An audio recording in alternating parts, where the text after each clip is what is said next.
एक कड़ा इम्तिहान था जिसमें पूरी कौम सुरखरू हुई। इंडिया जो है वो सीधी तरीके से मान नहीं रहा था। लोगों की एनर्जी एक साथ में हो सकती है।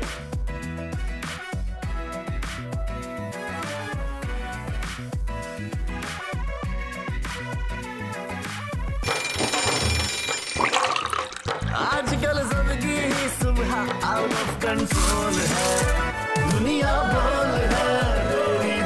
अस्सलाम वालेकुम नाजरीन, प्रोग्राम में आपको खुश आमदेद कहेंगे। मैं हूं आपके साथ सहरिश ज़ुहैब। नाजरीन, आज 6 सितंबर है, यौम दिफा है। दुश्मन को नहीं मालूम कि उसने किस कौम को ललकारा है।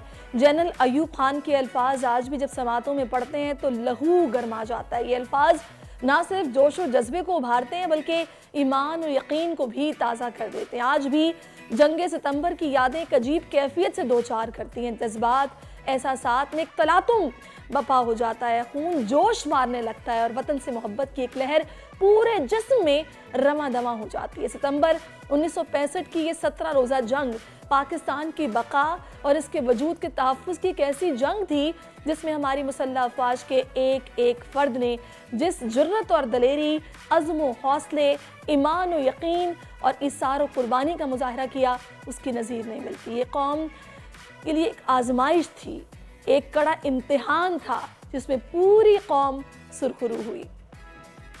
मैं आपको कुछ ट्रेंड्स के हवाले से भी बता देती हूँ कि ट्विटर पर क्या बातचीत हुई है। तो हैशटैग डिफेंस डे ट्रेंड करता रहा है।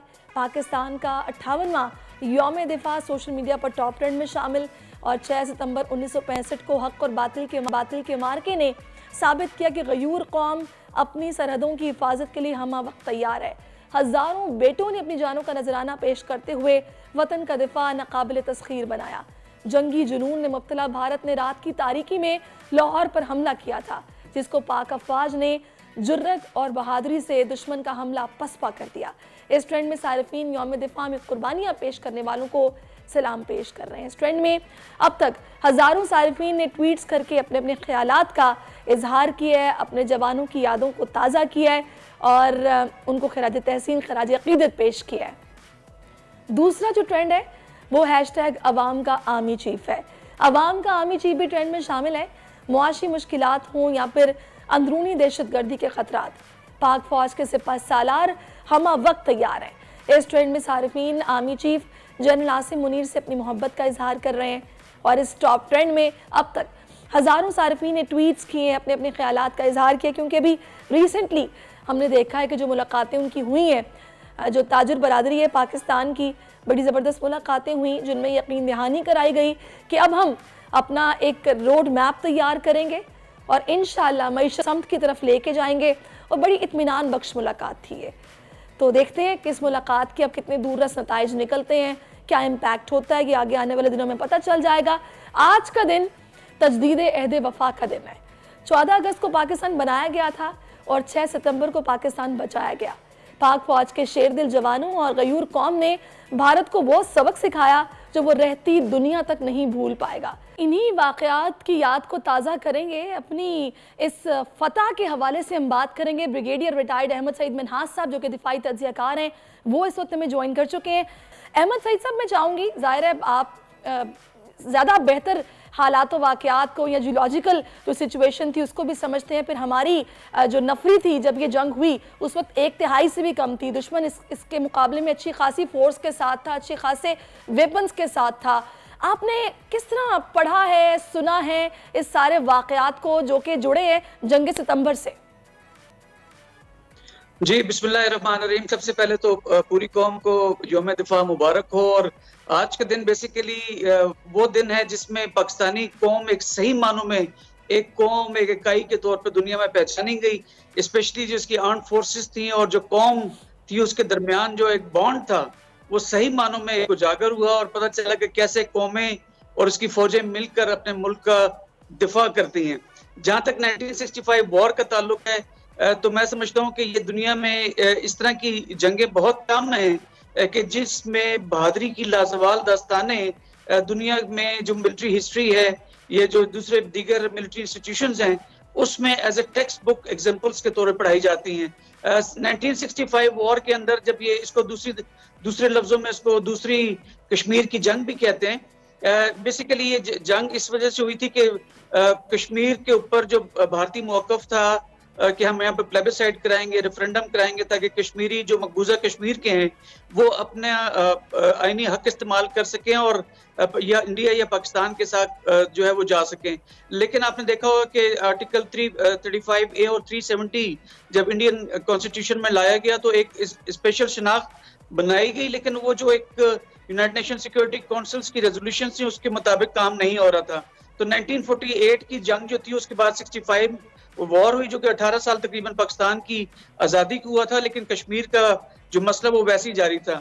तो उसके अंदर जनरल अयूब खान जो उसके प्रेसिडेंट थे उन्होंने ऑपरेशन जिब्राल्टर एक लॉन्च किया था कि जिसमें जो इंडिजिनस उनकी मूवमेंट थी कश्मीर के अंदर उसको सपोर्ट करने के लिए जो यहाँ से मुजाहिदीन थे जो कि उस वक्त लाइन ऑफ कंट्रोल ऐसा एस्टैब्लिश नहीं थी तो वो आए जाया करते थे। तो उनको जहाँ मॉरली सपोर्ट थी वो उनको फिजिकल सपोर्ट भी दी गई, बिकॉज इंडिया जो है वो सीधी तरीके से मान नहीं रहा था।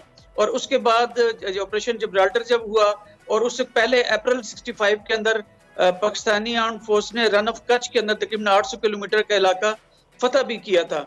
उससे पहले इंडिया जो है 1962 की वॉर के अंदर खासी मार खा चुका था चाइना के साथ, और ये तमाम हालात इस तरह के थे कि जिसमें इंडिया एक काफ़ी कमज़ोर था और कश्मीर का जो है मसला हल किया जा सकता था। तो उस वक्त हमारे जो जनरल अयूब थे उन्होंने फैसला किया कि ऑपरेशन जिब्राल्टर और फॉलोड बाय अखनूर कश्मीर के अंदर रहते हुए जो उस वक्त हल तस्विया जो तलब जो हमारे मसला है जो अब तक चल रहा है, तो अखनूर को कैप्चर करने के लिए ऑपरेशन ग्लैंड स्लैम भी किया गया।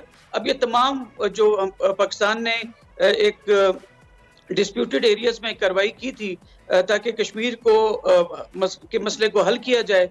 तो इसके रिस्पांस में इंडिया ने बुजदली से 6 सितंबर की रात को तकरीबन 3:30 बजे लाहौर पर अटैक किया था।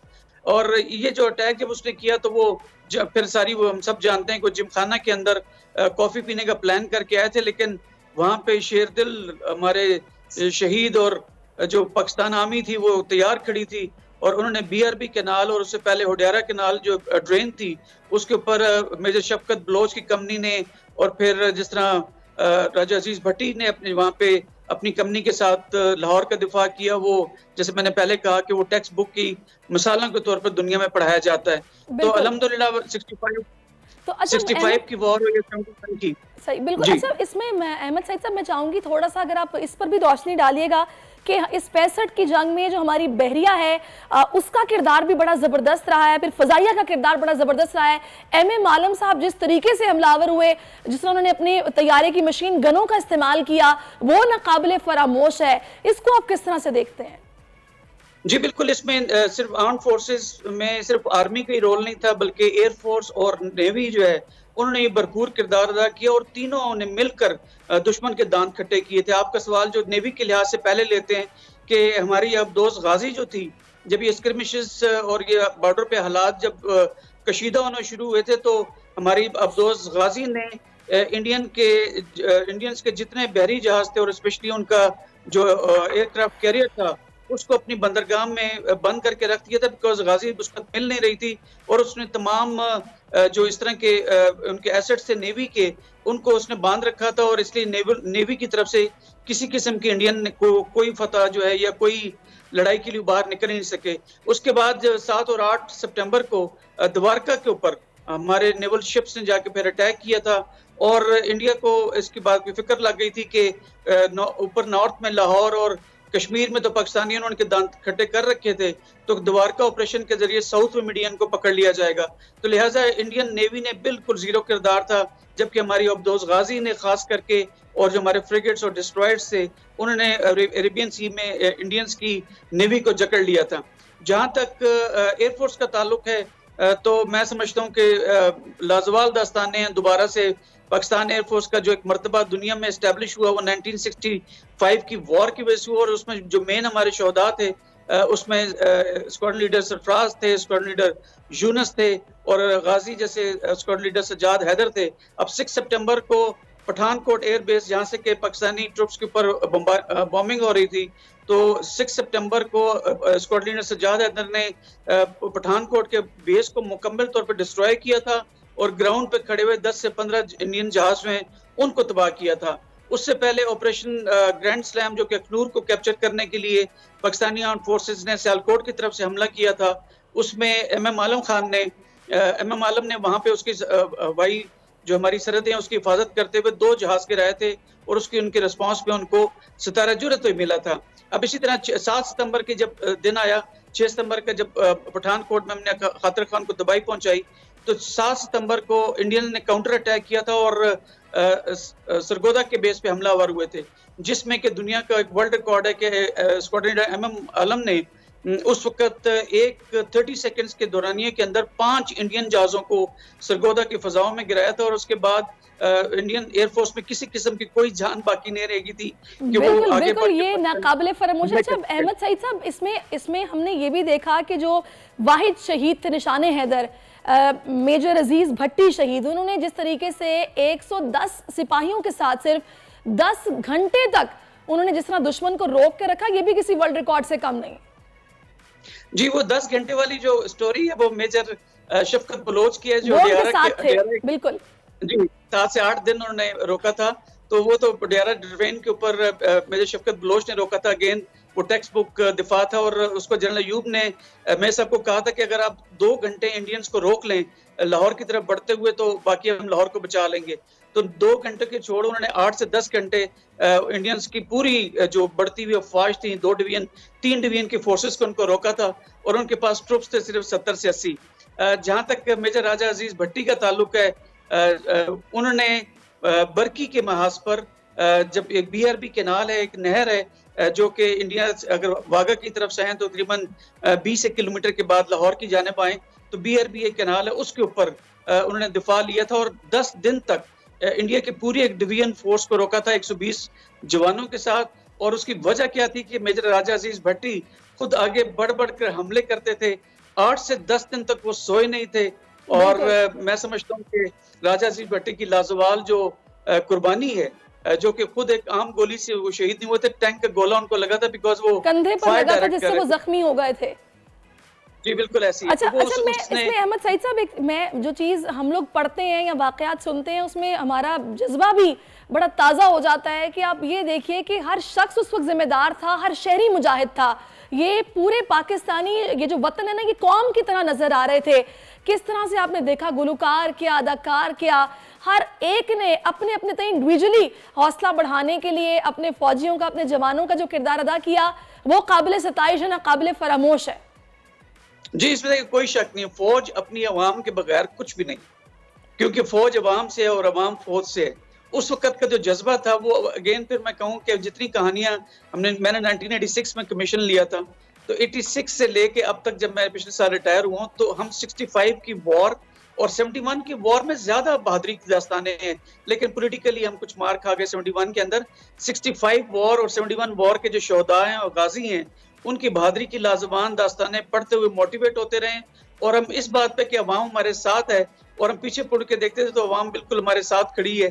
तो फौजें लड़ती अपनी अवाम के बलबूते के ऊपर है, तो इसमें कोई शक नहीं है कि उसका 65 वॉर के अंदर जिस तरह के नूरजहां साहिबा के उन्होंने गाने तराने गाए थे इस तरह के कि जिसमें रेडियो के ऊपर वो चलते थे तो नारा तकबीर के साथ लगता था कि पीछे हमारी माएँ बहनें और भाइयों की सपोर्ट है और हम आगे जाके अपने आगे बढ़ के शहादत को गले लगाते थे। अब भी माहौल वैसे ही है, सिर्फ सोशल मीडिया के ऊपर खुदा न खास्ता कुछ इस किस्म के इंप्रेशन आता है कि अब शायद कुछ डिवाइड है, बिल्कुल भी ऐसा नहीं है। अब भी कोई इंडिया इसकी तरफ आंख उठा के तो देखे पाकिस्तान की जानिब, अगर कुछ भी इंडिया ने एडवेंचर अब भी किया तो 65 वॉर्स के मुकाबले में ज्यादा कौम और फौज को जब मुत्तहिद पाएगा, क्योंकि अब हम 65% तो यूथ है जो कि लड़ने मरने और पाकिस्तान की सालमियत के लिए कुछ भी करने को तैयार है। तो अल्हम्दुलिल्लाह पाकिस्तानी कौम एक रेजिलियंट कौम है। इंडिया भूल में है कि वो 5th जनरेशन वॉरफेयर के तहत अगर खुदा ना खास्ता कोई दरार डालना चाहता तो आके टेस्ट करे कि कोई दरार है पाकिस्तानी कौम और पाकिस्तानी फौज के दरमियान, आए आगे बढ़ के देखे तो सही, मुंह की ना खाई तो बात हुई।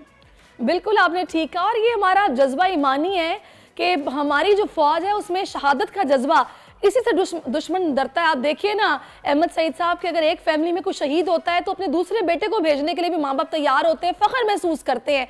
इसी जज्बे से दुश्मन डरता भी और यही वजह है कि हमारी जो फौज है वो दुनिया की बेहतरीन अफवाज में उसका शुमार होता है। जी बिल्कुल ऐसे ही है। शहीद होना तो एक किस्म का क्रेडिट। हम जब 86 में मैं पाकिस्तान मिलिट्री अकेडमी में जब गया था तो हमारी वहाँ बटालियन मैस है, उस बटालियन मैस के कॉरिडोर्स के अंदर में एक रोल ऑफ ऑनर्स लगी हुई है जिसमें मुख्तलिफ शोहदा के हंड्रेड्स ऑफ नाम लिखे हुए हैं, उन तमाम शोहदा अफसर के जो पीएमए से पास आउट हुए और शहीद हुए। तो हम उनको एज कैडेट देखा करते थे, पढ़ा करते थे नॉमिनल रोल को, रोल ऑफ ऑनर को। और मैं नहीं समझता कि एक सिंगल भी कैडेट ऐसा होता होगा जो ये ना दिल में ख्वाहिश रखता हो कि हमारा नाम भी इस बटालियन मैस की जो रोल ऑफ ऑनर्स हैं इस बोर्ड पे मेरा नाम भी होना चाहिए। ऐसे भी शोहदा के नाम थे सेकंड लेफ्टिनेंट्स के जो 2 दिन पहले पास आउट हुए हैं और सीधा 65 वॉर के अंदर गए और वहां पे उन्होंने अपनी जान की कुर्बानी दी है। तो पाकिस्तानी फौज जो है अपने शोहदा की वजह से पहचानी जाती है। हमारी जो पाकिस्तान आर्मी की, नेवी की और एयरफोर्स के जो स्क्वाड्रन्स हैं या जो कंपनीज हैं या बटालियंस हैं, जिस यूनिट के अंदर ज्यादा शहीदों की एक तादाद है उस यूनिट को इंतहाई कदर की निगाह से देखा जाता है।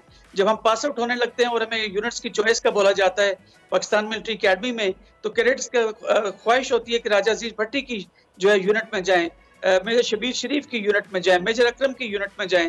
इसी तरह जो बिल्कुल ये वो रिस्पेक्ट है, ये वो मोहब्बत है। फिर उसके बाद डिसिप्लिन तो आपको पता है ये तो खासा है हमारी फौज का।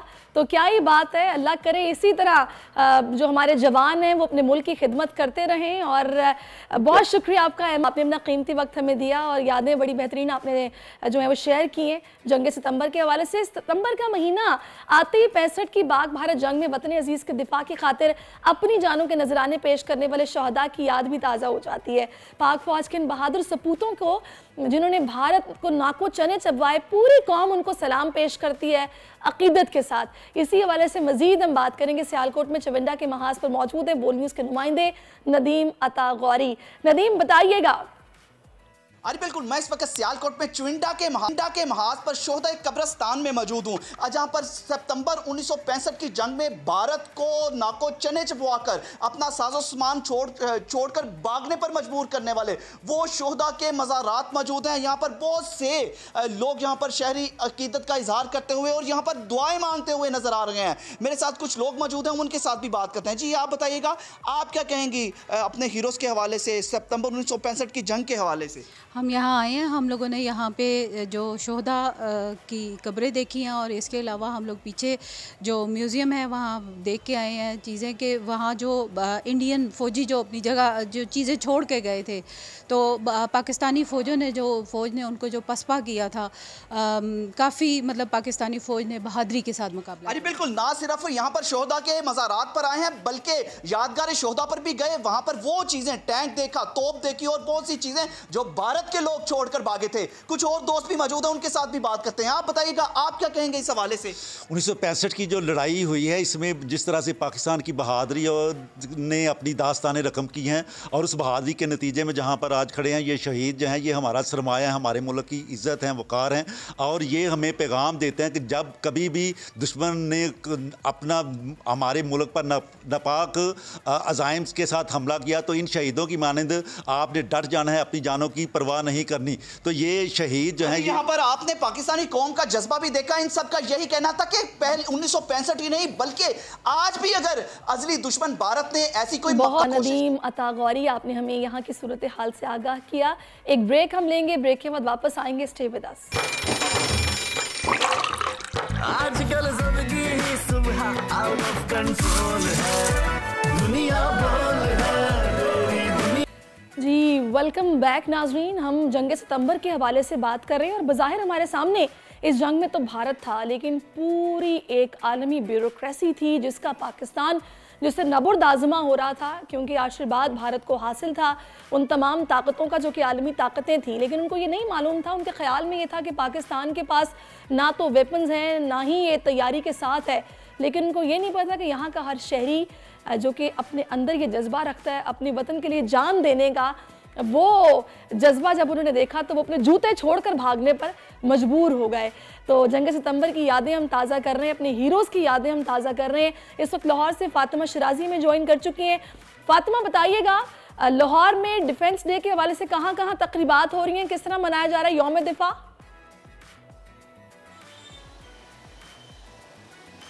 जी बिल्कुल, ज़िंदा कौमें कभी भी अपने शोहदा की कुर्बानियों को फरामोश नहीं करती। अगर बात की जाए 6 सितंबर के हवाले से कि किन किन शोहदा को खराजे तहसीन पेश किया जा रहा है, इस वक्त मौजूद हूँ मैं पाकिस्तान के कदीमी कब्रिस्तान मियानी साहब में, जहाँ एक शहीद सो रहा है और वो शहीद है मेजर शब्बीर शरीफ, जो कि 28 साल की उम्र में ओकारा के मुकाम पे 1971 की जंग में शहीद हो गए थे। इससे पहले 6 सितंबर 1965 में इन्होंने बहादुरी के अपने जौहर दिखाए और निशाने जुर्रत हासिल किया और उसके बाद निशाने हैदर हासिल किया। ये वो शहीद है जिससे पाकिस्तान आर्मी में बहुत ही इम्तियाजी हैसियत हासिल है। इस टाइम फ़ौजी दस्ता यहाँ मौजूद है और सलामी पेश करने के लिए यहाँ मौजूद है, जो हमारे लिए, पूरी आवाम के लिए और पाक आर्मी के लिए बहुत बाइसे फ़ख्र की बात है। अभी कुछ देर बाद 10:30 बजे यहाँ लाइव मनाजिर आप देख सकेंगे किस तरह पाक फ़ौज का आर्मी दस्ता जो है वो इस शहीद को सलामी पेश करेगा। जी अच्छा फातिमा, वैसे यहाँ पर क्या माहौल आप देख रही हैं? ख़ास तौर पर हम देखते हैं कि जब इस तरह का कोई मौका होता है तो हमारी पूरी कोशिश होती है कि हम अपने परचम के रंग के कपड़े पहने और भरपूर तरीके से अपने वतन से मोहब्बत का इजहार करें, अपनी जो फ़ौज है उसके मोराल को हाई करने के लिए उनसे मोहब्बत का इजहार करें। आप यहाँ पर क्या माहौल देख रही हैं? जी बिल्कुल ऐसा ही है कि इस टाइम पूरा कब्रिस्तान जो है वो पाक फ़ौज के नौजवानों से राउंड अबाउट में वो है, उनकी सिक्योरिटी बहुत ज़्यादा सख्त है और उन नौजवानों को देखकर ही हर नौजवान को, हर बुज़ुर्ग को, चाहे वो किसी भी डिपार्टमेंट से ताल्लुक़ रखता है, एक अजीब सी मोहब्बत और खून की कशिश जो है वो होती है, क्योंकि पाक फ़ौज जो है वो वाहिद ऐसे नौजवान है जो हमारी बॉर्डर पे हमारे लिए जो हैं अपनी जानों का नजराना पेश करते हैं। ये वो शहीद है जो 28 साल की उम्र में शहीद हो गए। इनके वालिदैन के लिए आज बाइसे फ़ख्र की बात है, हमारे लिए बाइसे फ़ख्र की बात है। और इस टाइम जो यहाँ मनाजिर है, पूरी कब्र मुबारक को फ्लावर्स के साथ जो है वो कवर कर दिया गया है। अभी लाइव मनाजिर आपको इंशाल्लाह दिखाए जाएंगे, तो आप देखिएगा कि ये तज्ज़ियाकार नज़ीर लगारी साहब भी ज्वाइन कर चुके हैं। आपको मेरी आवाज़ आ रही? जी आ रही है। लगारी साहब अस्सलाम वालेकुम। वालेकुम सलाम। लगारी साहब, जंग सितंबर के वाक़यात की याद हम ताज़ा कर रहे हैं, अपने हीरोज़ की हम बात कर रहे हैं। ये वो वक्त था जब हर शहरी जिम्मेदार था और हमने इंडिविजुअली अपना अपना किरदार अदा किया, भले हम किसी भी शोबे से ताल्लुक़ रखते थे। हम अपनी फ़ौज के शाना बेशाना थे, उनके पीछे दीवार बनकर खड़े थे। अभी हमें जो चैलेंजेस का सामना है वो भी आपके सामने है, हमें मुआशी चैलेंजेस का सामना है और अभी भी यकसुई की अशद ज़रूरत है कि हम सब मिल के इन बहरानों से निकलें और हमारा मुल्क जो है वो मुआशी तौर पर खुशहाली आए और आगे तरक्की की तरफ अपना सफ़र जो है वो बढ़ाए। किस तरह देख रहे हैं आप सूरत हाल को? मेरे ख्याल में हमारे मुल्क में तमाम इलाकों, खित्तों, सूबों और हर किस्म के ख्यालात रखने वालों के लिए एक बात जो सबसे मुश्तरक है वो ये है कि जब पाकिस्तान किसी बहरान का, किसी हादसे का अल्लाह न करे, किसी हादसे का शिकार होता है, कोई वाक़या होता है, कोई तकलीफ की सूरत होती है, कोई ज़ल्ज़ला होता है या कोई भी ऐसी चीज़ होती है तो लोग एक जान हो जाते हैं। अभी आपने देखा था कि किस तरह से चेयरलिफ्ट पर बच्चे फंसे थे तो किस तरह से पूरे मुल्क की तवज्जो जो है वो उस तरफ चली गई थी। सारे मुल्क के लोग जो हैं वो देख रहे थे कि वहाँ क्या सूरत हाल है और किस तरह से रेस्क्यू किया जा रहा है। लोगों ने अपने तमाम जो हमदर्दियाँ और तमाम चीज़ें जो एक तरफ कर दी थी। अब भी लोगों को अगर दयानतदारी से एक जगह पर लाया जाए तो वो हो सकते हैं और लोगों का तवज्जो एक तरफ जा सकती है। लोगों की हिम्मतें, लोगों की ताकतें, लोगों की एनर्जी एक समत में हो सकती है और उनके साथ फेयरनेस के साथ तमाम मामलात किए जाएं तो ज़रूर पाकिस्तान के लोग जो हैं वो अपने तन मन धन कुर्बान करने के लिए तैयार होते हैं। अच्छा लगारी साहब, वो वक्त जो था तब हमने देखा कि दुश्मन को नहीं मालूम था कि अपनी जो हमारी अस्करी सनत है हम उसमें कितने खुद कफील हो चुके हैं कि हमें अब किसी गैर मुल्की की मोहताजी की ज़रूरत नहीं, हम अपनी जंग खुद लड़ सकते हैं। अब क्या वजह है कि हम, ठीक है वो महाज तो नहीं है जो उस वक्त था, अब हमें जिन चैलेंजेस का सामना है इसमें हमें ज़ाहिर है अपने दीगर साथी ममालिक का सहारा लेना पड़ता है, उनसे बात करनी पड़ती है, उनसे पैसे लेने पड़ते हैं, IMF को राज़ी करना पड़ता है, फिर चीज़ें बेहतरी की तरफ जाती हैं। आपको क्या लगता है कि हमें किन रिफॉर्म्स की ज़रूरत है? नीयत हमारी कैसी है कि हम इन बहरानों से जल्दी निकल आएंगे? किस अमर की ज़रूरत है इस वक्त? मैं ये समझता हूँ कि हमें दयानतदारी की जरूरत है, हमें वो एक इंसाफ की जरूरत है, हमें जस्टिस की जरूरत है, हमें ईमानदारी की जरूरत है और हमें यकसोई की जरूरत है। अब इस कौम के साथ चालाकियां नहीं की जा सकेंगी और गुंजाइश भी नहीं है, किसी के लिए भी ये गुंजाइश नहीं है कि कौम के साथ कुछ साजी करे, कोई चालाकी करे। ये इदारे इसलिए नहीं बनाए गए थे कि ये इदारे जो हैं वो आपके लिए सहूलतें देंगे, वो तो आपका बाजू मरोड़ने के लिए इस तरह के इदारे दूसरी जंग अज़ीम के बाद वजूद में आए हैं। ये जो IMF है, ये वर्ल्ड बैंक है, ये तो दुनिया को मैनेज करता है मालियाती तौर पर। अगर आप उनकी तरफ जाएंगे तो फिर आप उनको उंगली पकड़वाएंगे, बाजू पकड़ लेंगे, बाजू पकड़वाएंगे, पूरा हड़प करने के चक्कर में होंगे। आपको इससे निकलना होगा, इस सारी सूरत से निकलने के लिए ये देखना होगा कि आपने क्या करना है। और सबसे बड़ी ताकत अपने अवाम पर भरोसा करना, अपने लोगों पर भरोसा करना, अपने आप पर भरोसा करना। लगारी साहब, इसके लिए लोगों पर भरोसा, लोगों पर एतमाद, आपने बड़ी अच्छी बात की है। लोगों का एतमाद बिल्कुल इस वक्त है और सबसे खुशाइन चीज़ जो भी हालिया दिनों में हुई है, किसी भी कौम का जो सिपाही सालार है वो हमारे आर्मी चीफ हैं, उन्होंने जिस तरीके से अपनी विलिंगनेस शो की है, यहाँ पर वो बड़े कंसर्न नजर आए कि हमने करप्शन का खात्मा करना है, जो कि तमाम बुराइयों की जड़ होती है, किसी भी मुल्क के लिए दीमक की तरह खा जाती है। वो बड़े क्लियर नजर आए। उन्होंने जिस तरह तमाम जो ताजिर बरादरी थी उनसे अलग अलग मुलाकातें की, उन्हें प्रॉपर टाइम दिया और उन्होंने ये शो किया कि भाई अब करप्शन पे जीरो टॉलरेंस है, इस पर मैं काम करना चाहता हूँ। ये कितनी अच्छी बात है। नहीं, बात यह है कि करप्शन मुल्क का एक बहुत बड़ा मसला है, बल्कि इस वक्त जो सबसे बड़ा मसला है आप ये कह सकते हैं कि करप्शन है। लेकिन करप्शन के खात्मे के लिए पाकिस्तान के अवाम को 75 सालों से ख्वाब दिखाने वाले बहुत आए हैं और उन्होंने बड़े प्लान भी दिए, बड़े लोगों की गिरफ्तारियां भी हुई। कैद आजम के साथियों की गिरफ्तारियों से शुरू हुआ मामला, जो करप्ट नहीं थे उनको भी गिरफ्तार किया गया था और उसके बाद तक मामला चलता रहा, करप्शन का खात्मा नहीं हुआ। और जो लोग अज़्म लेकर आए थे उन्हें कामयाबी नहीं हुई थी और बल्कि वो खुद उन चक्करों में पड़ गए थे। बाद में पता चला कि उनकी जो दुनिया से बाहर भी बड़ी बड़ी जायदादें निकली हैं। हमें जनरल आसिम मुनीर की दयानत पर शक नहीं है, उनकी ईमानदारी पर शक नहीं है, उनकी नीयत पर शक नहीं है, लेकिन माहौल और पूरे का पूरा सिस्टम वो चीज़ें नहीं करने देता है, चीज़ें किसी को करने नहीं देता है, उस तरह आगे नहीं बढ़ने देता है। आप एक कदम आगे बढ़ेंगे वो 20 कदम पीछे खींच लेगा। और जिस कम्युनिटी से बात की है, ये कम्युनिटी भी मसले का हल नहीं है, ये भी मसला पैदा करने वाली कम्युनिटी है। हमने तमाम चीजों को देखते हुए आगे बढ़ना होगा और एक बड़ी अच्छी टीम होगी तभी मामला चल सकेगा। वैसे लगारी साहब, चूंकि मैंने गुफ्तगू सुनी है अपनी ताजिर बरादरी की जो उनसे मुलाकात करके आए हैं, देखिए हमारे 17वें आर्मी चीफ हैं जनरल आसिम मुनीर, इससे पहले कई आर्मी चीफ आए, उनकी मुलाकातें भी रही हैं, इसमें कोई शक नहीं है। लेकिन ख़ास तौर पर जो काबिल ज़िक्र बात है कि हमारी ताजिर बरादरी ने कहा है कि मुलाकात ये हट के थी, हमें ये बॉडी लैंग्वेज या ये जो एतमाद मिला है ना, इससे पहले नहीं मिला था।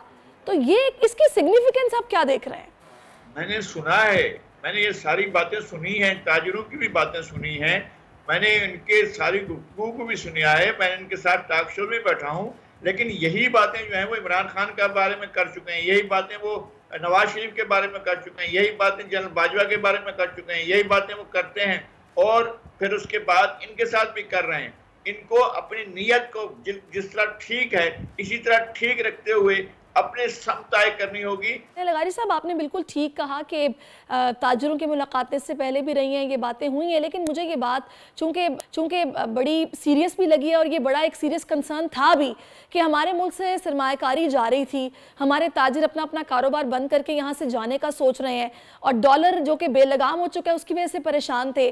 तो इन मुआशी हालात में या इन कह सकते हैं आप तशवीशनाक मामलात में जो आर्मी चीफ ने ये कंसर्न शो किया है कि जी हम लोगों ने मनी एक्सचेंज का जो सारा मामला है या डॉलर्स की स्मगलिंग का जो चक्कर है उसको रोकना है, सरमाकारी लेके आनी है। उन्होंने सऊदी अरब का जिक्र किया, UAE का किया है, कुवैत का किया है कि 100 अरब की सरमाकारी वहाँ से हम लाने के लिए उन्हें रागिब कर रहे हैं। तो ये बड़ा बेतमाद नहीं आपको लगता कि बहाल होगा ताजिरों का इससे? और अब डॉलर की इस मुल्क में सरमायाकारी आती है तो फिर आप चांद पर भी ऊपर चले जाएंगे। बात यह है कि यह सब कुछ होना चाहिए। और दूसरी बात, सबसे बड़ी बात यह है कि गलती की गुंजाइश नहीं है। किसी के लिए भी गलती की गुंजाइश नहीं है। और दूसरी बात यह कि अगर इस मुल्क में कोई एक चीज़ सबको मुत्तहद रख सकती है तो हमारी ये सिक्योरिटी फोर्सेस के अलावा इस मुल्क का आइन है। हमें आइन को भी देखना होगा और उसको भी हमने पेश नज़र रखना होगा कि कहाँ कहाँ तक आइन का दायरा कार है। तो हम तमाम चीज़ों को देखते हुए आगे बढ़ना है और हमें मुल्क में अब हमारे लिए किसी शख्स के लिए भी, कोई एक फर्द के लिए भी गलती की गुंजाइश नहीं है। बिल्कुल गलती की गुंजाइश नहीं है। और इस वक्त वक्त का तकाजा था कि मुआशी सूरत हाल को बेहतर करने के लिए यक निकाती एजेंडा होता, जो कि हमें इन मुलाकातों में नजर भी आया, विलिंगनेस नजर आई है। इंशाल्लाह आगे चलकर चीजें बेहतर भी होंगी। लगारी साहब बहुत शुक्रिया आपका। अब कुछ बात हो जाए, दुश्मन कल भी हट धर्म था, आज भी है। जी हाँ, मैं बात कर रही हूँ भारतीय वफ्द की पाकिस्तान आमद पर। एशिया कप के दिलचस्प मुकाबले जारी हैं। कल रात को अफगानिस्तान को सनसनीखेज मुकाबले में शिकस्त देकर श्रीलंका सुपर 4 मरहले में पहुंच गया है। श्रीलंका की जीत के साथ एशिया कप के सुपर 4 मरहले की लाइनअप मुकम्मल हो गई है और अगले मरहले के मैचेस का शेड्यूल भी वाज़ेह हो गया। ग्रुप ए से पाकिस्तान और भारत, जबकि ग्रुप बी से श्रीलंका और बांग्लादेश की टीमें एशिया कप के अगले मरहले में पहुंची हैं। सुपर 4 मरहले के मैचेस 6 से 15 सितंबर तक होंगे, जबकि 17 सितंबर को टूर्नामेंट का फाइनल कोलंबो में खेला जाएगा। और सुपर 4 मरहले में आज पाकिस्तान और बांग्लादेश की टीमें भी आमने सामने आने वाली हैं। और बताया जा रहा है कि लाहौर के कज़ाफ़ी स्टेडियम में मैच खेला जाएगा। इस वक्त एजाज वसीम बाकरी हमें कोलंबो से ज्वाइन कर चुके हैं। एजाज, अस्सलाम वालेकुम, आपको मेरी आवाज़ आ रही है? यस आ रही है। एजाज, वैसे तो माशाल्लाह क्या ज़बरदस्त व्यू है आपके पीछे। तो श्रीलंका में मेरा ख्याल है ज़बरदस्त नाश्ते भी चल रहे हैं और साथ में कवरेज भी हो रही है, कैसा लग रहा है? देखिए, श्रीलंका मैं पहली बार आया हूँ क्रिकेट कवरेज के ऊपर। श्रीलंका बहुत खूबसूरत मुल्क है, लेकिन जिन दिनों ये एशिया कप करवाया जा रहा है यहाँ पर बरसात शुरू हो गई है। और हालांकि यहाँ पर मानसून का जो मरहला होता है वो अक्टूबर में होता है, तो इसलिए आपको ये बैकग्राउंड के अंदर खूबसूरत वेदर दिखाई दे रहा है। यहाँ पर आने लकी रहा है इस बार पाकिस्तान क्रिकेट बोर्ड के, वो इसको दुबई ले जाने में कामयाब नहीं हो सका। और फिर आपके सामने जो कंट्रोवर्सी चल पड़ी है और अभी तक पाकिस्तान क्रिकेट बोर्ड नाराज है। मैं आपको अब थोड़ी सी अपडेट दे दूं। अपडेट ये है कि एशिया कप क्रिकेट टूर्नामेंट के जो कोलंबो के मैचेस थे वहां पर इस हद तक मौसम कोलंबो का खराब है। मैं फिलहाल कैंडी में मौजूद हूँ और कोलंबो हम आज कुछ देर बाद निकलने वाले हैं कोलंबो के लिए। तो कोलंबो के अंदर पिछले 5 दिन से बारिश हो रही है। वहां पर सड़कों पे दरख्त गिरे हुए हैं, खंबे गिरे हुए हैं। जिस प्रेमदासा स्टेडियम के अंदर मैच होना था वहां पर 3 दिन तक पानी खड़ा रहा है। आज वहां पर वेदर कुछ बेहतर है। अब पाकिस्तान क्रिकेट बोर्ड और श्रीलंकन क्रिकेट बोर्ड और एशियन क्रिकेट काउंसिल ने मिलकर इस टूर्नामेंट के बकिया मैचेस को हेम्बनटोटा शिफ्ट करने का फैसला किया। अब इंडियन क्रिकेट बोर्ड जो जनरल सेक्रेटरी है बीसीसीआई और इंडियन क्रिकेट टीम, उनको हेम्बनटोटा पसंद नहीं आया क्योंकि वहां उनके होटल्स अच्छे नहीं लगते हैं, उनको डबुला के होटल अच्छे नहीं लगे हैं। तो इसलिए फिर एजाज, ये एक बड़ी अजीब सी बात है कि क्या ये वहां पर पार्टी करने गए हैं कि नहीं, होटल समझ में नहीं आ रहे। भाई आप क्रिकेट खेलने के लिए गए हैं, आपका फोकस सारा क्रिकेट पे होना चाहिए। ये जो भारतीय हठधर्मी है, इसमें क्या पॉलिटिक्स इन्वॉल्व है? आप इसकी वजह क्या समझ रहे हैं?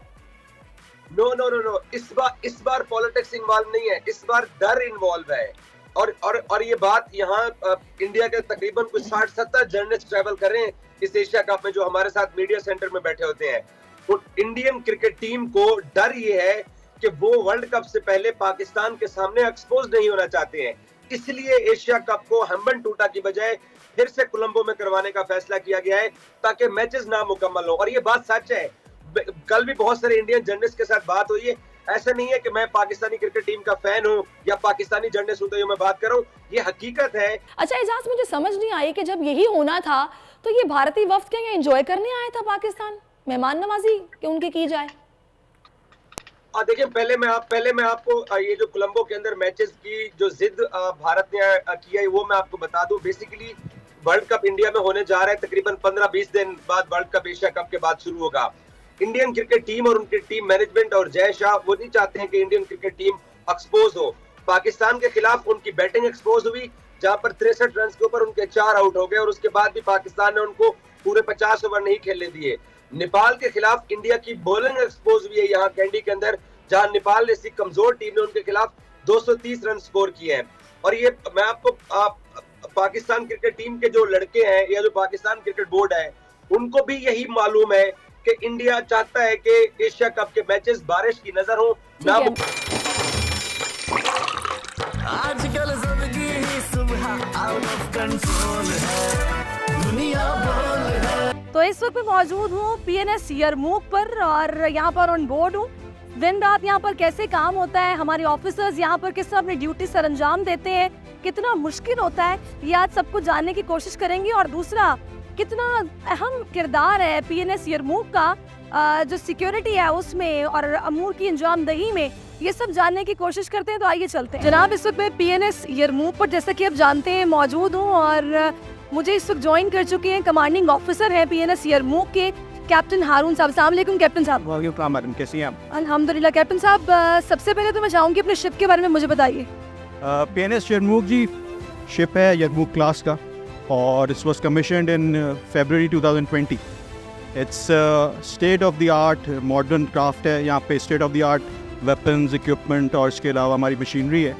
Our primary role is maritime security operations और हम इसके अंदर काउंटर नारकोटिक्स, काउंटर पायरेसी और टेररिज्म के अगेंस्ट फाइट करते हैं। इसके अलावा anti surface, anti air role भी है हमारा, ह्यूमन असिस्टेंट, रिलीफ और इसके अलावा सर्च एंड रेस्क्यू भी करते हैं, क्योंकि हमारा नाम जो है वो डिराइव होता है बैटल से।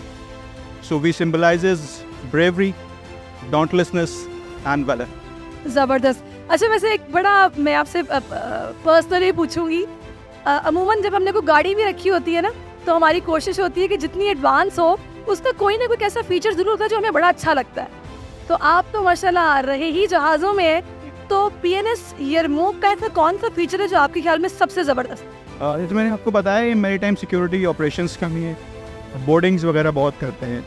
तो जहाज़ की खासियत इसकी वो कैपेबिलिटी है जिसके थ्रू हम बोर्डिंग करते हैं।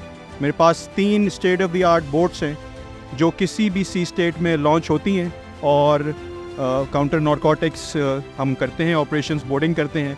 इसके अलावा जो इसके ऊपर रेडार्स लगे हुए हैं वो उस ऑपरेशंस में हमारी मदद करते हैं। लेकिन जो सबसे अच्छी चीज़ इस जहाज़ की है, बारिंग दी इक्विपमेंट, बारिंग दी वेपन्स, वो इसके लोग हैं जो कि हाईली मोटिवेटेड हैं और अपना काम अच्छे तरीके से जानते हैं और एवर रेडी रहते हैं। ज़बरदस्त, क्या ही बात है। अच्छा, मैंने यहाँ पे हेलीपैड भी देखा है, तो ज़रा कुछ बताएंगे हेलीपैड के बारे? अच्छा, ये जहाज़ हेलीकॉप्टर को एम्बार्क कर सकता है डे और नाइट बोथ ऑपरेशंस में। इसके अलावा हमारे पास हेलीपैड के साथ आपने एक हैंगर भी देखा होगा, तो वो जो हेलीकॉप्टर आता है वो वहाँ पे हमारे साथ रह भी सकता है और हमारा ऑर्गेनिक पार्ट बन जाता है। ऑर्गेनिक पार्ट का मतलब ये है कि जब हम सी में जाते हैं हमारे पास आता है और फिर वो हमारे साथ रहता है और हमारे ऑपरेशंस में, सर्च एंड रेस्क्यू में, सर्वेलेंस के अंदर और रिकनेसेंस के अंदर वो काम आता है और हमें समंदर में वेपन उसको सरफेस कॉन्टैक्ट्स को और कॉन्टैक्ट्स को ढूंढ के देता है। अच्छा, अब मैं चाहूँगी अगर आप डिफेंस डे के हवाले से भी हमें कुछ अपने कुछ तासुरात, तो मैसेज जो कि आप पाकिस्तानियों तक पहुँचाना चाहते हैं, तो प्लीज़। लेकिन साल में एक दफ़ा 6 सितंबर हम आता है और हम इसको याद करते हैं। 8 सितंबर को हमारा नेवी डे आता है और हम उन शहीदों को याद करते हैं, उन गाजियों को याद करते हैं जो उस वक्त पाकिस्तान को बचाने के लिए निकले, अपने मदरलैंड को डिफेंड करने के लिए निकले। तो एक तो ये कि हम तारीख़ पढ़नी चाहिए, उन हालात को देखना चाहिए जिन हालात में हमने जंगें लड़ी, और आज के तनाजुर में इसको देखना चाहिए। दुश्मन अब वही है, दुश्मन उससे ज़्यादा ताकतवर है और हमने एक कि जिस काम के लिए हमें भेजा जा रहा है, चाहे मैं खान नेवी का हिस्सा हूँ और लोग पार काम करते हैं, तो अपना काम वो सही तरीके से, ऐसे तरीके से करें। बस इससे अलावा आगे कोई रिक्वायरमेंट है नहीं। बाकी जज्बा हुकुम वतनी हम सब में अल्हम्दुलिल्लाह मौजूद है और पाकिस्तान के लिए आखिरी खतरे तक लड़ने के लिए हम तैयार हैं। बहुत अच्छी बातें आपने की है। अच्छा, मुझे कैप्टन और ये बताएगा कि समंदर में ज़िंदगी गुजारना कितना मुश्किल है? आपने 97 से अपना करियर स्टार्ट किया, पहले कितना मुश्किल था या अब काफ़ी आसान हो गया है? अच्छा, समंदर तो अभी भी वैसा ही है जैसा 97 में था। यकीन ज़ाहिर है, आप एक काम शुरू करते हैं तो शुरू में आपको मुश्किल लगता है, लेकिन जब आप इन चीज़ को वॉलंटियर करके आते हैं तो ज़ाहिर है आपका जज्बा बड़ा मुख्तलिफ होता है और आप ये तैयार होकर आते हैं कि आप एक मुश्किल ज़िंदगी की तरफ जा रहे हैं। लेकिन जैसे जैसे वक्त गुजरता रहता है, एक्सपीरियंस आता रहता है, तो एक तो आपको अपना काम समझ में आना शुरू हो जाता है और दूसरे आप उसको इन्जॉय करना शुरू कर देते हैं। तो till the time you are enjoying your work nothing is very difficult. अच्छा, थोड़ा सा मैं चाहूँगी कि हम चूँकि मॉडर्न एरा में आ गए हैं, अब चीज़ें बड़ी एडवांस हो गई हैं। हमने टर्की से भी जहाज़ लिए, हमने चाइना से भी लिए, हमने रोमानिया से लिया है। तो ये जो ट्रांसफ़र ऑफ टेक्नोलॉजी है, इसको आप किस तरह देख रहे हैं? अच्छा, ये पाकिस्तान नेवी का एक बड़ा खासा है कि जब हम मॉडर्न शिप लेते हैं तो ट्रांसफ़र ऑफ टेक्नोलॉजी करते हैं, जिसके बाद हम खुद भी इस कैपेबिलिटी के आमिल हो जाते हैं। तो तीनों मुल्कों से लिए हुए जहाज़ बड़े मॉडर्न हैं और कोशिश की बात नहीं है कि जब कोई नया जहाज़ लिया जाए तो स्टेट ऑफ द आर्ट हो। ट्रांसफ़र ऑफ टेक्नोलॉजी हमारी इंडिजिनस डेवलपमेंट में बहुत आगे लेके जाएगी हमें, और ये पाकिस्तान नेवी को और पाकिस्तान को इसका बहुत फ़ायदा। ज़बरदस्त, थैंक यू सो मच। बस PNS यरमूक के ब्रिज पर मैं मौजूद हूँ और यहाँ पर ब्रिज पर किस तरह से काम हो रहा है, कौन कौन से ऑफिसर्स मौजूद हैं और टेक्निकली कितने एडवांस हैं और काम किस तरह किया जाता है, ये जानने के लिए लेफ्टिनेंट कमांडर अवैस साहब जो कि यहाँ पर ऑफिसर हैं मुझे ज्वाइन कर चुकी हैं। जी अस्सलाम वालेकुम। अवैस साहब बताइएगा, यहाँ पर माशाल्लाह सारे आपके यंगस्टर्स हैं, जवान लड़के सारे काम कर रहे हैं, तो ये काम किस तरह यहाँ पर होता है? यहाँ पर स्क्रीन्स नज़र आ रही हैं, ये ऑपरेट कैसे होता है? मैं चाहूँगी पहले तो ये बताइएगा इस ब्रिज को ब्रिज क्यों कहते हैं?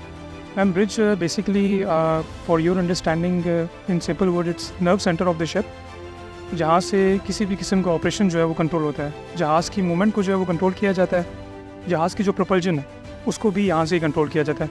तो 1 बाय 1 मैं आपको कंसोल्स पे लेके जाता हूँ ताकि आपको जो है वो बेहतर तरीके से जो है वो मैं गाइड कर सकूँ कि what this is made for. Ma'am, the console is basically known for the lights. ये हमारी जो नेविगेशन लाइट्स की जब हम रॉड कर रहे होते हैं तो नॉर्मली हम ये लाइट्स ऑन करते हैं और उसका कंट्रोल जो है वो यहाँ पे ये CCTV कैमरा का जो है वो यहाँ जहाज़ के अंदर की मूवमेंट है उसको हम मॉनिटर करते हैं। अच्छा जी, तो सबसे पहले जो मेरे लिए अट्रैक्शन का बाइस है वो है जनाब ये स्टीयरिंग। इसको पता नहीं स्टीयरिंग कहते हैं या नहीं कहते आप लोगों की लैंग्वेज में, लेकिन आई थिंक जो मुझे देख के फील हो रहा है इसी से ड्राइव किया जाता है इस शिप को। लुक्स लाइक अ स्टीयरिंग, और यहाँ से जहाज़ को जो है वो डायरेक्शन दी जाती है। द पर्सन सिटिंग ये जो है वो ऑन डायरेक्शन जहाज़ को जो है वो राइट या लेफ्ट मूव करता है, जिसको हम पोर्ट या स्टार्बोर्ड कहते हैं। अच्छा, और दूसरा मुझे ये बताएगा कि यहाँ से जिस तरीके से आप लोग सारा ऑपरेट करते हैं ये कितना एडवांस है, कितना इजी हो गया अब इसको ऑपरेट करना? Ma'am, with the advent of new technology जिसमें AI बेस्ड सिस्टम्स जो हैं वो भी आ चुके हैं, सैटेलाइट बेस्ड सिस्टम्स जो हैं वो आ चुके हैं, तो जिसकी वजह से जो जहाज़ की मूवमेंट है वो ट्रेडिशनली जो कि हार्ड चार्ट्स के थ्रू होती थी अब वो शिफ्ट हो गई है इलेक्ट्रॉनिक चार्ट्स पे। तो जनरली ये कंसोल्स जो है इन्होंने लाइफ जो है वो ह्यूमन लाइफ काफ़ी आसान बना दी है with regards to the operation of the ship. अच्छा, तो मुझे ये बताएगा कि ये जो ऑफिसर्स यहाँ पर बैठे हैं, क्योंकि बहुत सारे लोग हैं जो नेवी को इतना गहराई से नहीं जानते कि ये जो सिपाही हैं ये कितना टाइम लगता है, इनकी ट्रेनिंग कैसी होती है, और ये जो सीख के आते हैं ये एकेडमी से ही सीख के आते हैं, मतलब किस तरह ये होता है, इनकी ट्रेनिंग कितने अरसे की होती है और फिर कैसे इनको यहाँ पर डिप्लॉय किया जाता है? इसमें बेसिकली 2 कैटेगरीज हैं, एक ऑफिसर्स हैं और एक जवान है जिनको हम सेलर्स कहते हैं। तो जो सेलर्स की ट्रेनिंग है वो मुहित है तकरीबन साल पे, ये इनिशियली रिक्रूट होते हैं और फिर इनकी इनिशियल ट्रेनिंग होती है। हमारी एक यूनिट है dedicated for the training of sellers, वहाँ पे ये ट्रेनिंग के लिए जाते हैं इनिशियल ट्रेनिंग के लिए। वहाँ पे ट्रेनिंग के बाद then they go another unit, उस यूनिट में जाते हैं और फिर इनकी प्रोफेशनल जो डिवीज़न है वो होती है, और फिर ये जो इनके इक्विपमेंट अलॉट किया जाता है, जो उनको डिवीज़न दी जाती है उसके हिसाब से इनकी वहाँ पे ट्रेनिंग होती है। उसके बाद फिर ये जहाज़ों पे आते हैं और सब्सिक्वेंटली जो एक जवान अभी यहाँ पे बैठा हुआ है ये इसकी जो सर्विस लेंथ है वो 3 से 4 साल की है। उसके बाद ये फिर इस काबिल होता है कि यहाँ पे जहाज़ का व्हील संभाल सकें। अच्छा, और मुझे ये भी बताइएगा कि इसके पीछे, आपके पीछे बिल्कुल मैं ये देख रहा हूँ, ये बड़ा सा मैप है, उसके साथ ये जो इनके पास रूलर, ये बड़ा कुछ मुझे अलग सा दिख रहा है, तो मैं चाहूँगी थोड़ा सा मुझे बताइएगा इनके इक्विपमेंट्स के हवाले से और ये किस तरह से मैप पे काम करते हैं। मैम, जिस तरह पहले मैंने आपको बताया कि जो ट्रेडिशनली जो है वो जो समुद्री रनिंग होती थी वो हार्ड चार्ट्स के थ्रू होती थी। अभी ऑल्दो चूँकि नई टेक्नोलॉजीज़ आ रही हैं, सेटेलाइट बेस्ड सिस्टम्स आ रहे हैं, तो अभी वो काम जो है वो काफ़ी आसान हो गया है। लेकिन इस सिस्टम से पहले, इनके एडवेंट से पहले, ये जो हार्ड चार्ट्स होते थे इनके थ्रू जहाज़ जो है वो समंदर में मनूवर करते थे। तो ये बेसिकली चार्ट्स जो है इस पर हम फिक्स करते हैं थ्रू फिक्स पोजीशन, और उसके थ्रू फिर जहाज़ की जो पोजीशन है उसको सर्टन किया जाता है और उसको डायरेक्शन दी जाती है। और इसके अलावा यहाँ पर और क्या क्या चीज़ें, थोड़ा सा अगर आप मुझे खुद ही बताएं। आगे तो हमने पूरा कंसोल देख लिया, ये जो जवान बैठे हैं ये यहाँ पर क्या करते हैं? मैम, ये हमारे ऑफिसर हैं, कम्युनिकेशन को देख रहे हैं। तो जो जहाँ पे कम्युनिकेशन है उसको जो है वो बेसिकली हम इस कंसोल से जो है वो कंट्रोल करते हैं। में आप लोगों की लैंग्वेज भी कुछ डिफरेंट होती है आपस में कम्युनिकेशन की, तो हर शिप की अलग होती है या फिर एक जैसी होती है, क्या होता है? ऑफ कोर्स जब हम जहाज़ को सी में लेके जाते हैं तो डिफरेंट नेशनैलिटीज़ के लोग जो हैं उनसे हम इंटरेक्ट करते हैं थ्रू कम्युनिकेशन मीन्स। तो जब हम उनसे इंटरेक्ट करते हैं तो कम्युनिकेशन मोड जो होता है वो डिफरेंट होता है, बट वंस वी आर जो एक कॉमन हमारा मीडियम है जो विद इन नेवी यूज़ होता है वो इंग्लिश। अच्छा, दूसरा मुझे ज़रा थोड़ा सा PNS यरमोक के हवाले से बताएगा कि कितना ये एडवांस है, इसकी क्या स्पेसिफिकली अगर आप मुझे बताएं कि इसमें क्या क्या ऐसी चीज़ें हैं जो कि बड़ी ज़बरदस्त है और जो इसके किरदार को और ज़बरदस्त बनाती है, थोड़ा सा ज़रा एक्सप्लेन करेंगे स्पेशली इस PNS यरमोक के हवाले? मैम ये जहाज़ कमीशन हुआ था 2020 में, और जो इस जहाज़ की स्पेशलिटी है वो इसके state of the art modern weapon sensors हैं, और उसके साथ साथ जो इसको यूनिक बनाता है वो उसकी स्टर्न लॉन्च बोट है। जो बोट की हमारे से बताएगा वो किस तरह की? मैम वो it's a fast speed boat और मल्टीपर्पज़ बोट है वो, और डिफरेंट पर्पसेस के लिए यूज़ होती है। जो उसकी स्पेशलिटी है वो उसकी स्पीड है और उसकी एजिलिटी है। स्पीड कितनी है? Ma'am it is above 40 not. इस वक्त मैं इस शिप के फॉक्सल पर मौजूद हूँ, यानी कि मैं ये फ्रंट है बिल्कुल शिप का, जहाँ पर मैं कह सकती हूँ कि आप बिल्कुल सामने देख सकते हैं फ्रंट पे खड़े होके, यानी कि समंदर का भरपूर नज़ारा। तो मैं चाहूँगी थोड़ा सा मुझे वैसा बताइएगा कि यहाँ पर क्या क्या चीज़ें होती हैं बिल्कुल फ्रंट पे। जिस तरह मैं देख रही हूँ ये रोप्स तो हैं, आई थिंक सो ये इसको पार्क करने के लिए हैं, उसके अलावा यहाँ क्या क्या? मैम ये this is called the forecastle of the ship, इसको हम आम ज़ुबान में जो है वो 4 पोर्शन ऑफ द शिप कह सकते हैं, मतलब जो फॉरवर्ड हिस्सा है जहाज़ का। इसमें नॉर्मली ये जो आप रोप्स देख रही हैं ये सिक्योरिंग के लिए यूज़ होती हैं, जिससे जहाज़ को जो है वो सिक्योर किया जाता है जेटी के साथ या किसी शिप के साथ, ताकि वो मूवमेंट ना कर सके, वो एक जगह पे स्टैग्नेंट रहे। इसके अलावा मैम ये यहाँ पे एंकर फिटिंग्स होती हैं जो जिसमें जहाज़ को जो है वो सिक्योर किया जाता है सी में। सी बेड के साथ इस एंकर को जो है वो स्क्वायर अप किया जाता है और जहाज़ जो है वो फिर एक जगह पे खड़ा रहता है उसकी मदद से। अच्छा, ये मैं गन भी देख रही हूँ, इस गन के हवाले से मुझे बताइएगा। मैम ये जहाज़ की जो है मेन गन है, और ये हम जो है वो once we are out at sea तो हम इसको ऑपरेट करते हैं। अच्छा, जब आप लोगों के लिए मतलब लॉन्ग टाइम के लिए आपको सी में रहना होता है, तो फिर आप लोगों की रूटीन क्या होती है? किस तरह आप लोग रहते हैं? कब खाना खाते हैं, कब रेस्ट करते हैं, क्या रूटीन है? मैम जो एक्चुअल वो चैलेंज है वो once we are out at sea वो हम फेस करते हैं। वो हम फेस करते हैं एक तो फिज़िकल एक्सर्शन काफ़ी होता है, क्योंकि रोल एंड पिच जो है वो इन्वॉल्व होता है, और वो किसी हद तक जो है वो आपके इमोशंस पे भी जो है वो असरअंदाज होता है। तो जो हमारा रियल टेस्ट होता है वो जब हम जहाज़ सी में होता है उस वक्त हम जो है वो किस तरह उस सिचुएशन को हैंडल करते हैं, वो जो है वो इम्पोर्टेंट होता है हमारे लिए। अच्छा, मैं इसके अलावा यहाँ पे ऊपर फ्लैग्स भी देख रही हूँ, तो ये फ्लैग्स किस चीज़ को इंडिकेट करते हैं? फ्लैग एक तो आप जो मेन फ्लैग देख रही हैं वो हमारा कमिश्निंग पेनेंट है जो कि टॉप पे लगा हुआ है। देन उसके बाद हमारा जो नेवी का फ्लैग है वो जो आप देख रही हैं ब्लू में वो लगा हुआ है, वो हमारा स्क्वाड्रन का है with the logo of squadron. और जो हमारा पाकिस्तान का फ्लैग है वो राइटर मोस्ट यार्ड आर्म पे जो है वो लगा हुआ है। उनकी ड्यूटीज़ भी इसी तरह होती हैं, यानी रिलैक्सेशन कब मिलता है, किस तरह आप लोग एक दूसरे को रिप्लेस कर? मैम जब जहाज़ सी में होता है तो हमारी वॉच सिस्टम जो है वो प्रोमलगेट होता है जहाज़ पे। उसमें वॉच में जो है वो जनरली हम लोग 4 आवर्स जो है वो ऑफिसर्स की और सेलर्स की जो है वो डिवीज़न हुई भी है, उस हिसाब से 4 घंटे की जो है वो हमारी वॉचेज़ होती हैं। अब वो दिन में आप कह लें कि for 8 hours 12 hours we remain on duty.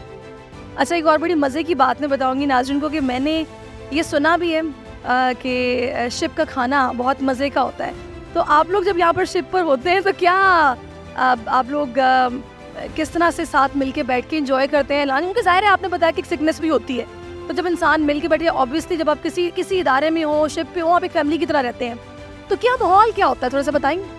जब हम सी में होते हैं तो जहाज़ चूँकि ये एक कॉम्पैक्ट होता है और जो है वो तो हम एक फैमिली की तरह बेसिकली जो है वो रहते हैं। अब चूँकि वो एक वहाँ पे सी के अपने चैलेंजेस होते हैं तो उसको सामने रखते हुए जो हमारी डाइट है उसको हम बिल्कुल सिंपल रखते हैं ताकि हम लोग सर्वाइव कर सकें फॉर लॉन्गर ड्यूरेशंस, और जो ऑपरेशंस हैं, जो काम हमें दिया गया है वो हम सर अंजाम दे सकें।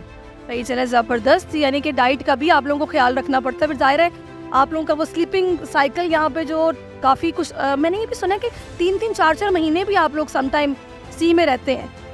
मैम ये डिपेंड करता है जो हमें मिशन असाइन किया गया उसकी नौयत क्या है। तो जो लॉन्ग ड्यूरेशन रिक्वायरमेंट्स होती हैं उसमें हम लोग 3-3 महीने के लिए भी सी में रहते हैं। चले जी, ज़बरदस्त। मुझे तो बहुत अच्छा लग रहा है और बड़ा इंटरेस्टिंग लग रहा है कि सब कुछ जान के, और मेरे जहन में और भी बहुत सारी चीज़ें हैं, बातें हैं, और भी आपको बहुत कुछ दिखाना है। और इस वक्त ऑफिसर अवैस मेरे साथ ही हैं। हम इस वक्त टॉप पे आ चुके हैं शिप के PNS यरमोक की, और मैं चाहूँगी कि आप मुझे बताइएगा कि इस टॉप पे नज़ारा तो बड़ा बेहतरीन है, इसके अलावा ऊपर क्या क्या होता है जो कि सिस्टम का हिस्सा है? मैम, ये जहाज़ का जो है वो टॉप मोस्ट डेक है, जिसको हम टॉप डेक भी जनरली कहते हैं। यहाँ पे जो जहाज़ के सेंसर्स हैं वो बेसिकली इंस्टॉल्ड होते हैं, और जो कि सर्विलेंस के लिए हमें काम देते हैं। सर्विलेंस के लिए काम करते हैं, तो जिससे ये पता चलता है कि आपके इर्द गिर्द कौन से शिप्स मौजूद हैं, किसी भी तरह के हादसे से बचने के लिए एवरीथिंग, ऐसा ही है ना? जी बिल्कुल। अच्छा, वैसे रात में यहाँ पर सरवाइव करना दिन की निस्बत मुश्किल होता है? यहाँ पर कोई ऐसा प्रॉब्लम नहीं होता? रात में भी वैसे ही सब कुछ होता है, टेक्नोलॉजी वाइज भी, और यहाँ पर रहने के पॉइंट ऑफ व्यू से अगर देखा जाए? मैम, जनरली रहने के पॉइंट ऑफ व्यू से मतलब इट इज़ सेम। अगर दिन में भी आप ऑपरेट कर रहे हैं सी में, तो रात में भी आपको उसी तरह ऑपरेट करना होगा। ये नहीं है कि आप जहाज़ कहीं जो है वो रात में कहीं खड़ा होगा। तो इट्स एन ऑन गोइंग वो चीज़ होती है जिसमें हम लोग रात में भी और दिन में दोनों में एक ही तरह जो है वो ऑपरेट करते हैं। और एट ए टाइम कितने यहाँ पर सेलर्स होते हैं या हमारे ऑफिसर्स होते हैं जो कि डिप्लॉय होते हैं? एट ए टाइम जो सिंगल वॉच में होते हैं सी में जो है वो अराउंड 50 to 60। 50 to 60, और उसके बाद शिफ्ट वाइज रोटेशन होती है और रिप्लेस कर लिया जाता है। अच्छा, मुझे थोड़ा सा ज़रा और इस शिप के हवाले से बताएंगे। इसकी ये मैं देख रही हूँ यहाँ पर इतनी सारी रोप्स हैं जो इसके साथ लगी हुई हैं, ये किस पर्पज़ के लिए है, फिर वो लाइट किस पर्पज़ के लिए है, थोड़ा सा अगर आप मुझे एक्सप्लेन कर दें इससे हट के। ये जो बेसिकली रोप्स हैं, ये हॉल यार्ड की, जिससे फ्लैग जो है वो हाइस्ट होते हैं, जो हमारे कम्युनिकेशन के लिए जनरली यूज़ होते हैं। तो ये बेसिकली रोप्स जो हैं ये उसके लिए इस्तेमाल होती हैं। और उसके अलावा जो लाइट्स हैं वो जनरली हमारे नेविगेशनल पर्पज़ के लिए जो है वो हम इस्तेमाल करते हैं। सही। चले जनाब, ज़बरदस्त, बहुत अच्छा लग रहा है यहाँ पे। और मैं चाहूँगी थोड़ा सा अगर मैं अपने व्यूअर्स को दिखाऊँ कि यहाँ पर माहौल कितना ज़बरदस्त है, नज़ारा कितना ज़बरदस्त है। ये जिस किसी का समंदर की सैर को दिल चाहे अगर, तो उसको ये शिप मिल जाए और वो यहाँ पर आकर खुली फ़ज़ाओं में सांस ले तो बड़ा फ्रेश फील करेगा, जैसे कि मैं फ्रेश फील कर रही हूँ। ठंडी हवा है और बहुत ही ज़बरदस्त ये नज़ारा है। और ख़ास जब कोई मौका होता है तो ऐसे मौक़ों पर जब हम देखते हैं ना पाकिस्तान में इतनी एडवांस टेक्नोलॉजी और हम लोग कितने बासलाहियत हैं, अपनी सिक्योरिटी को लेकर हम कितने कंसर्न हैं, कितने तैयार हैं, तो बड़ा अच्छा लगता है। यहाँ पर आके जज्बा हुब्बुल वतनी जो है ना वो ज़रा ताज़ा हो जाता है, उसको तक़वियत मिलती है। जी जनाब, आज मैंने आपकी उन तमाम अपने मुहाफ़िज़ों से, अपने सेलर से, अफसरान से मुलाकात करवाई है जिनके बारे में हमने बचपन से सुना है कि जब हम चैन की नींद सोते हैं तो ये जवान हमारे सरहदों पर, समंदरों में हमारी हिफाजत के लिए मौजूद होते हैं, जो रातों में जागते हैं और हम चैन से सोते हैं। तो मेरे करीब आप देख रहे हैं ये जवान खड़े हैं, ये एक टांग पर खड़े हैं अपनी ड्यूटी पर, और इनके आप यूनिफॉर्म देखिए कि हेलमेट, सख्त गर्मी भी होगी तो इनके सर पर मौजूद रहेगा, और ये लाइफ गार्ड जैकेट्स इनकी बॉडी पर रहेंगी। तो ये इतना आसान काम नहीं है कि मौसम की सख्तियाँ भी बर्दाश्त करनी है, फिर फैमिली से दूर समंदर में मौजूद रहना है और अपनी ड्यूटी सर अंजाम देनी है, ये आसान बात नहीं है।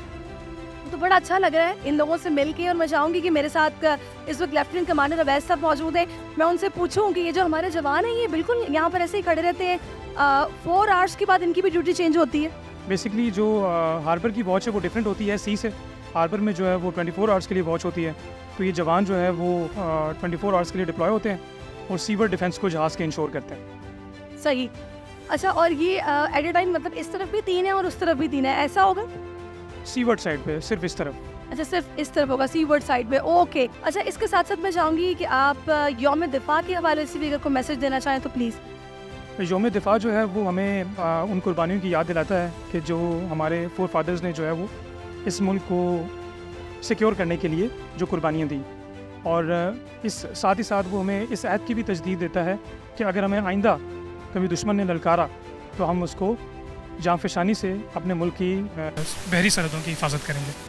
Thank you so much. Lieutenant commander Awais मेरे साथ मौजूद है, जिन्होंने थॉरली मुझे बताया है कि यहाँ पर कौन कौन सी जगह पे क्या क्या एक्टिविटीज़ हो रही हैं और हमारे जवान किस तरह काम करते हैं। उम्मीद है आपको भी पसंद आया होगा।